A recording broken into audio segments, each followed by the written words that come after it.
Welcome to Ramesh tech channel. இந்த வீடியோவில் எதை பற்றி பார்க்க போகிறோன்னா, எலக்ட்ரிசிட்டி சார்ஜ் இபி பில் எப்படி ப்ரிப்பேர் பண்ணுறதுக்கு பற்றி பார்க்க போகிறோம். இந்த வீடியோவில் வர கண்டென்ட் உங்களுக்கு தெரியுதுன்னா லைக் பண்ணுங்கள், தெரியாதவங்களுக்கு ஷேர் பண்ணுங்கள். நீங்கள் இன்னும் சப்ஸ்கிரைப் பண்ணாமல் வீடியோ பார்க்குறீங்கன்னா மறக்காமல் சப்ஸ்கிரைப் பண்ணுங்கள்.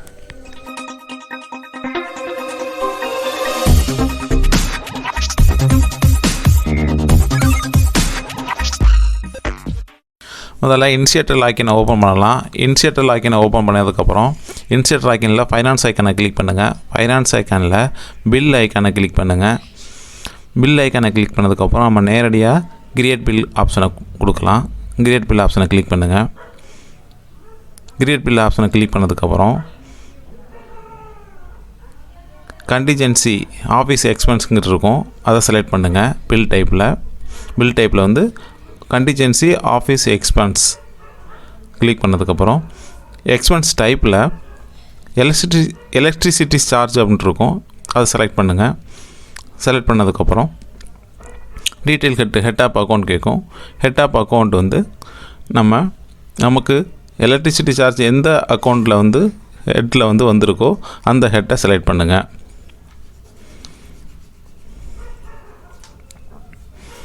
செலக்ட் பண்ணதுக்கப்புறம் பெனிஃபிஷரி டைப் வந்து செலக்ட் பண்ணுங்கள். எனக்கு பெனிஃபிஷரி டிடிஓ தான், ஏன்னா என்எஸ்டி அக்கௌண்ட்டில் தான் இது வர வைக்க போகிறோம். டெஸ்கிரிப்ஷனில் வந்து எலக்ட்ரிசிட்டி சார்ஜ் அப்படின்ட்டு எழுதுங்க. எழுதுனதுக்கப்புறம் நம்ம வி பட்ஜெட் பார்த்துக்கலாம். வி பட்ஜெட்டில் அமௌண்ட், அந்த ஹெட்டில் அமௌண்ட் கரெக்டாக இருக்கான்னு செக் பண்ணுங்கள். பட்ஜெட் அவைலபிள் எனக்கு 62,000 ஷோ பண்ணுது. அதனால் நான் கீழே கண்டினியூ ஆப்ஷன் கொடுத்து பில் நம்பர் கண்டினியூ ஆப்ஷன் கொடுங்க. பில் நம்பர் வந்துடும். பில் நம்பர் வந்ததுக்கப்புறம் கீழே பில் லைன்ஸுக்கு கீழே ஆட் லைன் இருக்கும், ஆட் லைனை கிளிக் பண்ணுங்கள். ஆட் லைனை கிளிக் பண்ணதுக்கப்புறம் இன்வாய்ஸ் நம்பர் கேட்கும், இன்வாய்ஸ் நம்பர் கொடுங்க. இன்வாய்ஸ் டேட் கேட்கும், இன்வாய்ஸ் டேட் கொடுங்க. சாங்க்ஷன் நம்பர் கொடுங்க. சாங்க்ஷன் நம்பர் கொடுத்ததுக்கப்புறம் எந்த டேட்டில் சாங்க்ஷன் டேட் பண்ணியிருக்காங்களோ அந்த டேட்டை செலக்ட் பண்ணுங்கள். டேட்டை செலக்ட் பண்ணிவிட்டு எலக்ட்ரிசிட்டி கார்டு நம்பர் செலக்ட் பண்ணுங்கள். நான் ஏற்கனவே பெனிஃபிஷரி ஆட் பண்ணி வச்சுருக்கேன். அது சர்ச் ஐக்கான கிளிக் பண்ணி கார்டு நம்பர் செலக்ட் பண்ணிக்கோங்க.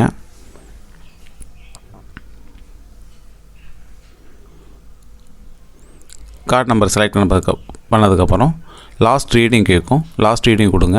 கரண்ட் ரீடிங் கேட்கும், கரண்ட் ரீடிங் கொடுங்க. எந்த டேட்லேருந்து எந்த டேட் வரைக்கும் எலக்ட்ரிசிட்டி பே பண்ண போகிறீங்க அப்படின்னு கேட்கும். டேட்டை செலக்ட் பண்ணிக்கோங்க. ஃப்ரம் டு டேட் கொடுத்ததுக்கப்புறம் இன்வாய்ஸ் அமௌண்ட் கேட்கும். இன்வாய்ஸ் அமௌண்ட் வந்து நான் 2 கார்டுக்கு போடுறதுனால எனக்கு ஒரு கார்டுக்குள்ள அமௌண்ட்டை நான் இதில் டைப் பண்ணுறேன். மற்றொரு கார்டுக்கு கொடுக்குறனால திருப்பி ஆன்லைன் கொடுங்க. ஆன்லைன் கொடுத்ததுக்கப்புறம் same invoice number, invoice date, sanction number, sanction date, அதே மாதிரி கார்டை செலக்ட் பண்ணிக்கோங்க.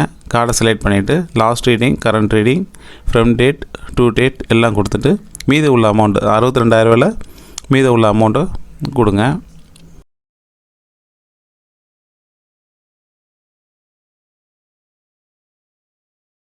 கொடுத்ததுக்கப்புறம் சேம் டிஸ்கிரிப்ஷனில் எலக்ட்ரிசிட்டி சார்ஜ்னு டைப் பண்ணுங்கள். டைப் பண்ணிவிட்டு ஆட் பெனிஃபிஷரி கொடுங்க. ஆட் பெனிஃபிஷரி கொடுத்ததுக்கப்புறம் பெனிஃபிஷரி டைப்பு செலக்ட் பண்ணுங்கள். செலக்ட் பண்ணிவிட்டு எனக்கு டிடிஓ தான், பெனிஃபிஷரி கோடு செலக்ட் பண்ணுங்கள். பெனிஃபிஷரி கோடு செலக்ட் பண்ணிவிட்டு அதில் டிடிஓ தான். அடுத்தது பேமெண்ட் டைப் கேட்கும். பேமெண்ட் டைப் வந்து இசிஎஸ் தான், இசிஎஸ் கொடுங்க. கொடுத்ததுக்கப்புறம் அமௌண்ட்டு கேட்கும், அமௌண்ட் ஆட்டோமேட்டிக்காக வந்திருக்கும்.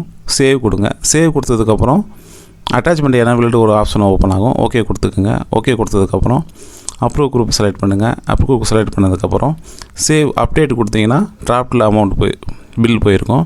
இப்போ நம்ம டிராஃப்ட்டில் செக் பண்ணலாம். ஃபைனான்ஸ் ஐக்கன் ஓப்பன் பண்ணிவிட்டு பில்லை கிளிக் பண்ணுங்கள். அச்சீவ் பில் போங்க. அச்சீவ் பில் போனதுக்கப்புறம் 2023-24 செலக்ட் பண்ணிக்கோங்க. டிராஃப்ட் போங்க. எலக்ட்ரிசிட்டி சார்ஜ் செலக்ட் பண்ணுங்கள்.